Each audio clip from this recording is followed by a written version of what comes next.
Junio de 1945. Base aérea de Porac, Pampanga, en la isla de Luzón, Filipinas. El calor era un animal vivo.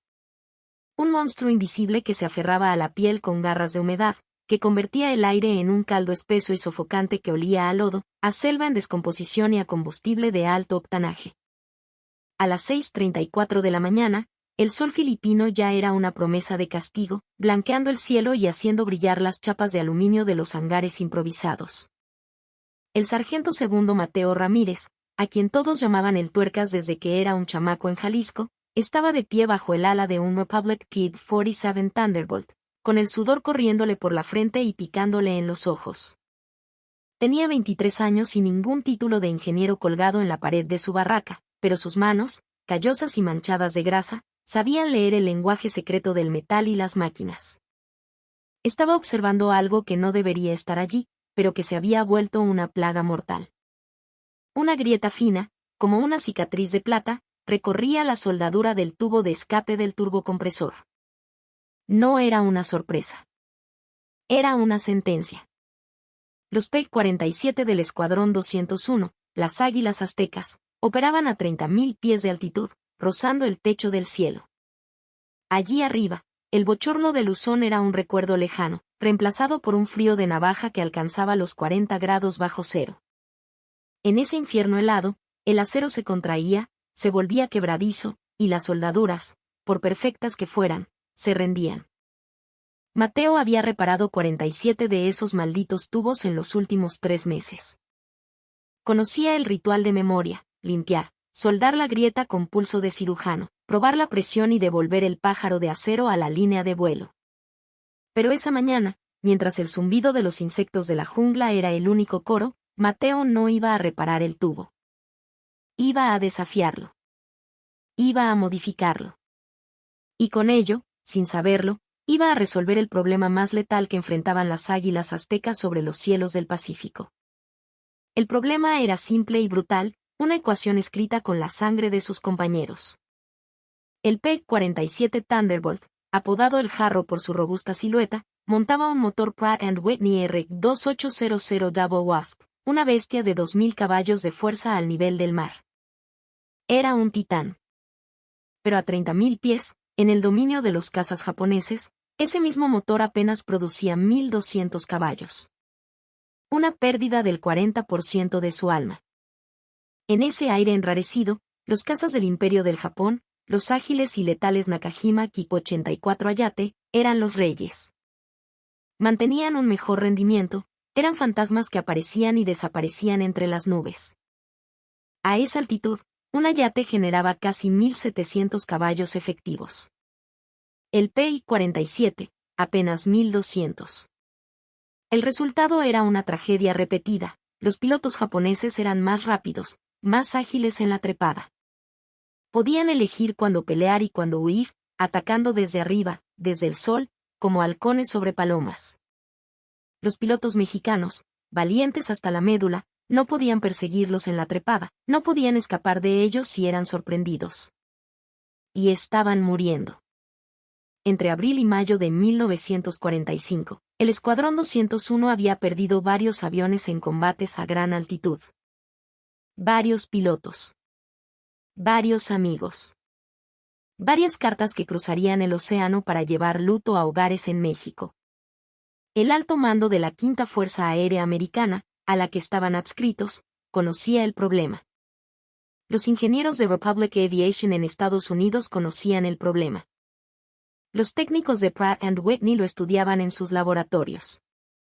Pero nadie, absolutamente nadie, tenía una solución. Mateo el Tuercas Ramírez no era ingeniero. Había crecido en un rancho en los altos de Jalisco, donde el sol pega con la fuerza de un martillo. Su padre, un hombre de pocas palabras y manos sabias, reparaba tractores John Deere que parecían reliquias de otra era. Mateo aprendió mecánica desarmando bombas de agua, ajustando carburadores con alambres y trozos de lata, resucitando motores con ese don que en México llaman ingenio mexicano, una mezcla de astucia, paciencia y la habilidad de hacer milagros con chatarra. Miró de nuevo el tubo de escape agrietado. Medía 3,5 pulgadas de diámetro interno. Por su interior viajaban los gases del escape del motor hacia el turbocompresor, un torrente infernal a más de 800 grados Celsius y una presión descomunal. Y entonces, Mateo vio algo que todos los ingenieros con sus reglas de cálculo y sus planos habían pasado por alto. El tubo era recto. Perfectamente, estúpidamente recto. Los gases de escape, calientes y a una presión endiablada, no querían viajar en línea recta. Querían expandirse, liberarse, como un río furioso en un canal estrecho. Al forzarlos a través de ese tubo uniforme, perdían energía por la fricción, por la turbulencia. Se ahogaban a sí mismos. Mateo hizo un cálculo mental, no con números, sino con sensaciones, con la lógica aprendida en los campos de Jalisco. Si el tubo fuera más ancho en alguna parte, los gases se expandirían y luego, al volver a estrecharse, se acelerarían. Como el agua en una manguera. Si se movieran más rápido, harían girar la turbina del turbocompresor con más furia. Si la turbina giraba más rápido, forzaría más aire al motor. Y más aire significaba más oxígeno, una combustión más violenta. Más potencia. Excepto que Republic Aviation había diseñado ese tubo con exactamente 3,5 pulgadas de diámetro porque esa era la medida óptima calculada para el equilibrio entre el flujo de gases y la presión estructural. Expandir el tubo, dirían los manuales, debilitaría la presión en todo el sistema. El turbocompresor no funcionaría correctamente. El motor perdería potencia en lugar de ganarla. Eso era lo que decían los ingenieros. Pero Mateo no era ingeniero. Era el hijo de un hombre que reparaba tractores. A las 8:15 de la mañana, con el sol ya clavando agujas de fuego sobre la base, Mateo caminó hacia el depósito de chatarra, el cementerio, en el extremo sur del campo aéreo. Allí, los esqueletos de los PED-47 caídos esperaban el desguace, sus insignias del águila azteca perforadas por el fuego enemigo. Eran monumentos silenciosos al precio de la guerra. Encontró el tubo de escape de un avión que había sido derribado sobre las montañas de Luzón un mes atrás. El tubo estaba intacto. Lo cargó sobre su hombro y lo llevó a su taller, un cobertizo de chapa ondulada que era un horno durante el día. Luego hizo algo que violaría cada una de las regulaciones de mantenimiento aeronáutico de las Fuerzas Aéreas del Ejército de los Estados Unidos. Usando un soplete de acetileno, una prensa hidráulica de 8 toneladas que había tomado prestada del taller de los PED-25, y un yunque de herrero que parecía sacado de una hacienda porfiriana, Mateo se puso a trabajar.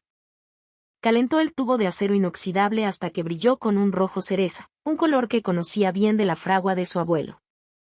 Y entonces, con la prensa y el martillo, comenzó a expandirlo. No lo expandió de manera uniforme. Eso habría sido una estupidez, un colapso seguro de la presión. En cambio, con una paciencia y una precisión que eran puro arte, Mateo creó una expansión cónica y gradual, una forma que había visto en las boquillas de las bombas de riego. Los primeros 40 centímetros del tubo los dejó con su diámetro original de 3,5 pulgadas. Luego, durante los siguientes 30 centímetros, el diámetro aumentaba suavemente, como el vientre de una jarra, hasta alcanzar las 4,5 pulgadas. Finalmente, en el último tramo, volvía a reducirse a las 3,5 pulgadas originales para conectar con la turbina. Lo que Mateo acababa de crear, sin tener la menor idea de la ciencia detrás, era una tobera de Laval invertida, un principio de la dinámica de fluidos que los ingenieros usaban para diseñar cohetes y turbinas de alta presión. Pero Mateo nunca había oído hablar de Gustave de Laval. Él solo sabía que en el rancho de su padre, cuando querías que el chorro de agua de la manguera llegara más lejos y con más fuerza, apretabas la boquilla. Cuando querías más presión en el sistema, la ensanchabas en medio y la volvías a estrechar al final. La misma física, la misma tierra, la misma lógica. Diferente guerra. A las 14:20, la modificación estaba terminada. El sudor había empapado su uniforme hasta dejarlo pegado a su piel. El tubo modificado pesaba 2,5 kilos más que el original.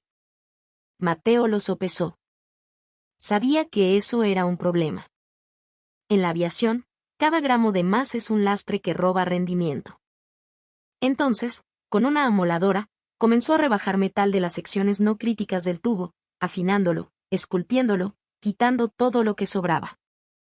Cuando terminó, el tubo modificado pesaba 400 gramos menos que el original. Más eficiente y más ligero. Perfecto. En teoría. Ahora venía la parte peligrosa. Tenía que instalarlo.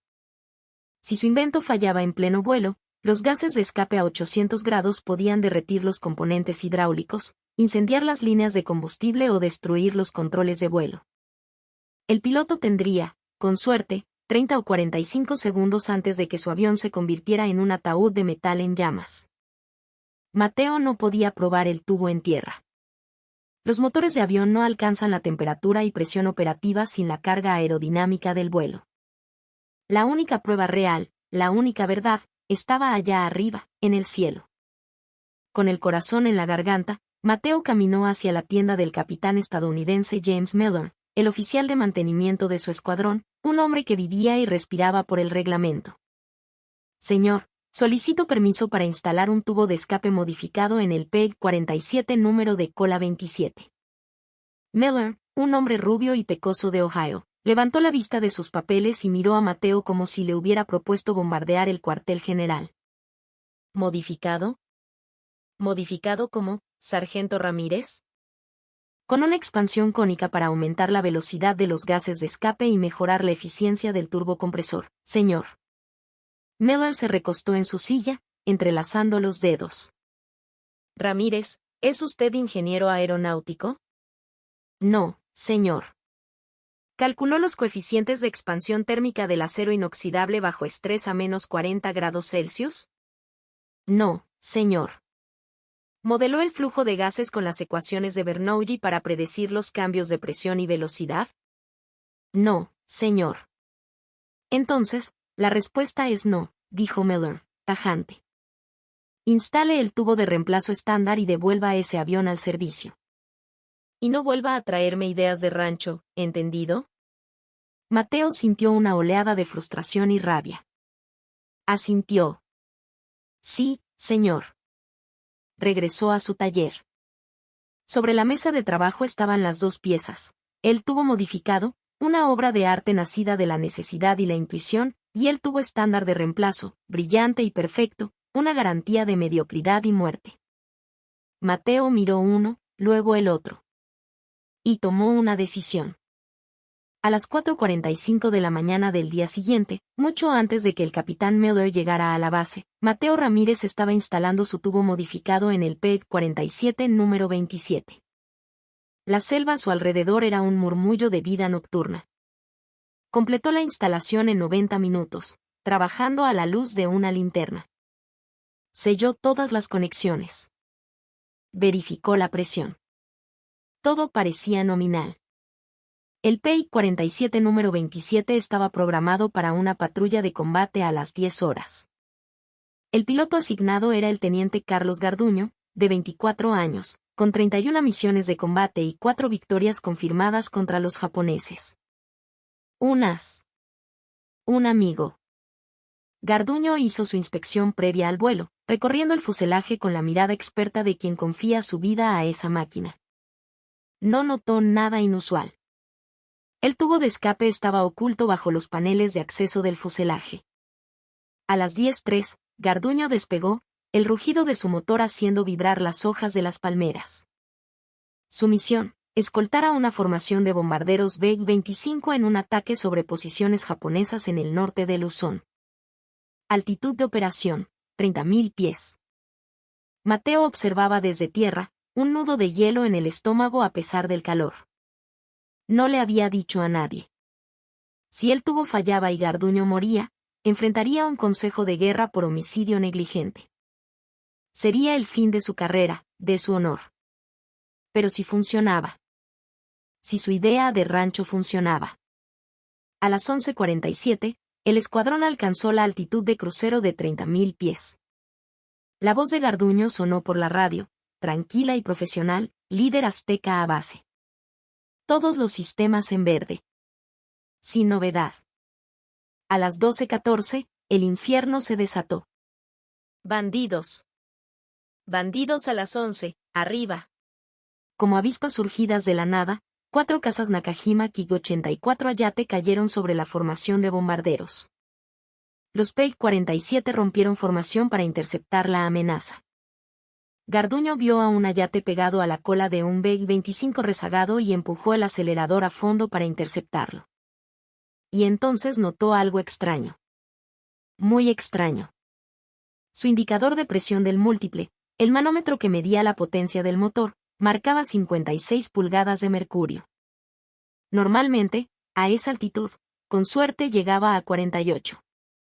56 pulgadas era la presión que el PEG-47 producía al nivel del mar, no a 9.000 metros de altura.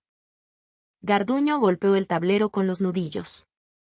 Debía ser un error del instrumento. Pero todos los demás indicadores eran consistentes. Temperatura del motor, normal, RPM, normales. Presión de aceite, normal. Pero la velocidad. La velocidad no era normal. Su anemómetro marcaba 685 km por hora. A esa altitud. Un PEG-47 estándar alcanzaba un máximo de 615.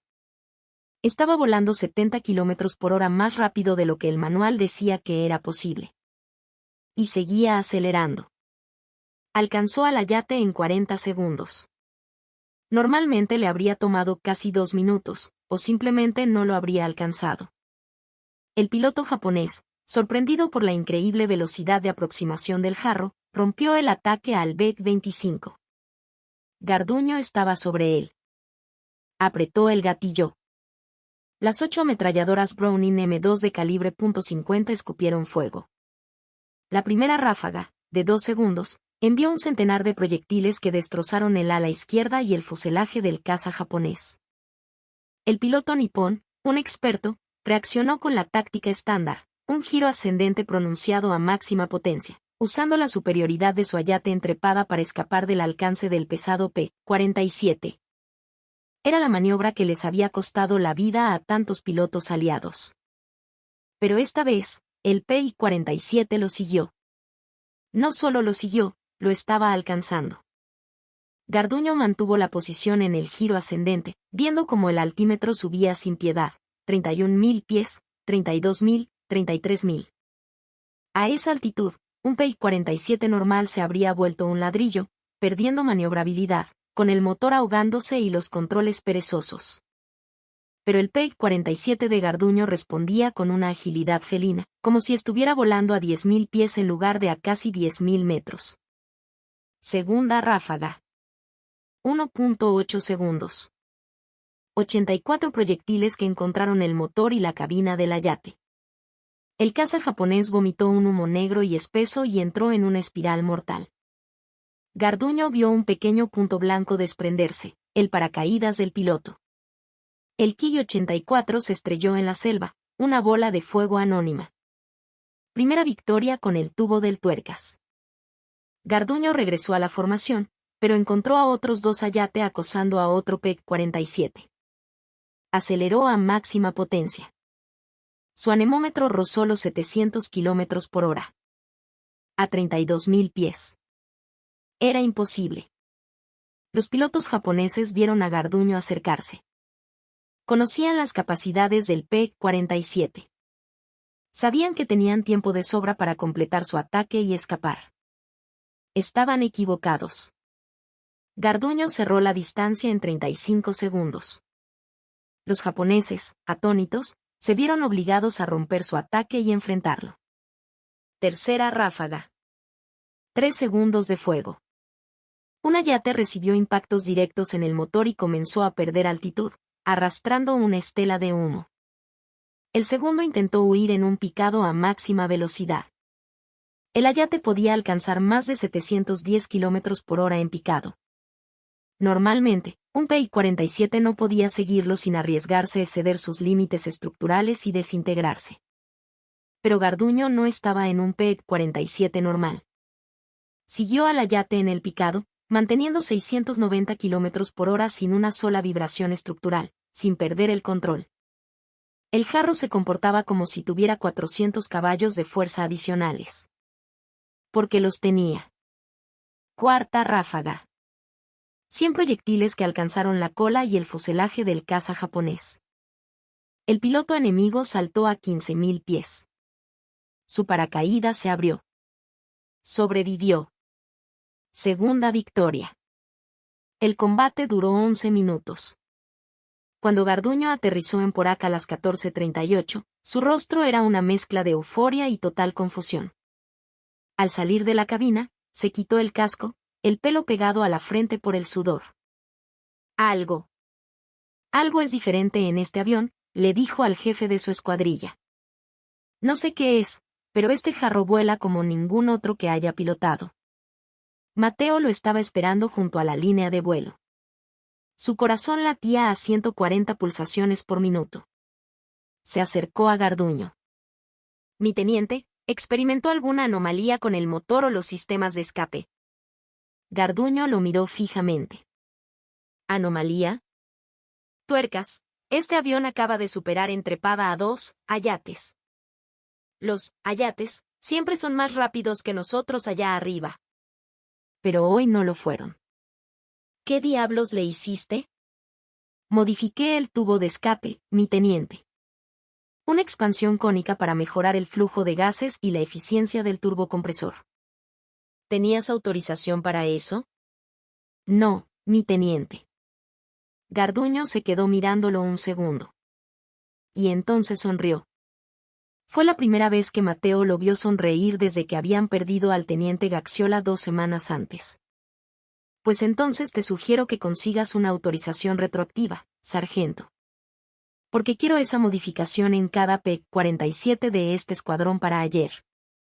El capitán Miller no sonrió cuando se enteró. Ordenó una inspección completa del avión de Garduño y convocó a un ingeniero de Republic Aviation del cuartel general de la Quinta Fuerza Aérea. El ingeniero, un hombre llamado Robert Chen, examinó el tubo modificado durante casi una hora. Tomó mediciones, calculó coeficientes en una libreta, revisó las soldaduras. Finalmente, habló, con el ceño fruncido. Esto no debería funcionar. El diseño estándar del tubo es óptimo según nuestros cálculos. Expandir el diámetro debería reducir la presión y disminuir la eficiencia. Pero funcionó, dijo Miller, mostrándole el informe de combate. Garduño reportó 56 pulgadas de presión a 30.000 pies. Eso es 8 pulgadas más que el estándar. Chen revisó los datos de vuelo registrados por el tacómetro y los indicadores de presión. Los números no mentían. Si estos datos son precisos, murmuró Chen, más para sí mismo que para los demás, este tubo modificado aumentó la potencia efectiva en aproximadamente 400 caballos de fuerza en altitud. Eso es un aumento del 33%. ¿Cómo es posible? Miller miró a Mateo. Pregúnteselo a él. Chen se volvió hacia el joven sargento mexicano. Creaste una tobera de Laval invertida sin saber qué era una tobera de Laval, ¿verdad? No sé qué es eso, señor, respondió Mateo con honestidad. Es un principio de dinámica de fluidos para acelerar gases a alta presión. Normalmente requiere ecuaciones complejas y modelado por computadora. Pero tú lo construiste con un soplete y una prensa hidráulica. ¿Basándote en qué? ¿Intuición? Mateo se encogió de hombros. Mi padre reparaba tractores, señor. Aprendí que a veces la solución más simple funciona mejor que la compleja. Chen se echó a reír. No fue una risa de burla, sino de genuino respeto y asombro. Sargento, acabas de resolver un problema que nuestro equipo de ingenieros en Estados Unidos ha intentado resolver durante 8 meses. Y lo hiciste en un día. Con chatarra. El informe de Chen llegó al Comando de Material Aéreo en Ohio. El 18 de junio de 1945, el comando ordenó pruebas formales inmediatas. Un P-47 con el tubo modificado por Mateo fue enviado a Florida. Los resultados confirmaron lo que Garduño había experimentado en combate, un aumento de casi 80 km por hora en la velocidad máxima a altitud, una tasa de ascenso un 38% superior y 400 caballos de fuerza adicionales donde más se necesitaban. El informe concluía, la modificación Aumenta significativamente el rendimiento del P-47 en altitud sin comprometer la confiabilidad o la seguridad estructural. Se recomienda la implementación inmediata en toda la flota. El 4 de julio de 1945, se aprobó la modificación. Republic Aviación recibió la orden de producir miles de tubos de escape modificados. Pero eso llevaría tiempo que los pilotos en el frente no tenían.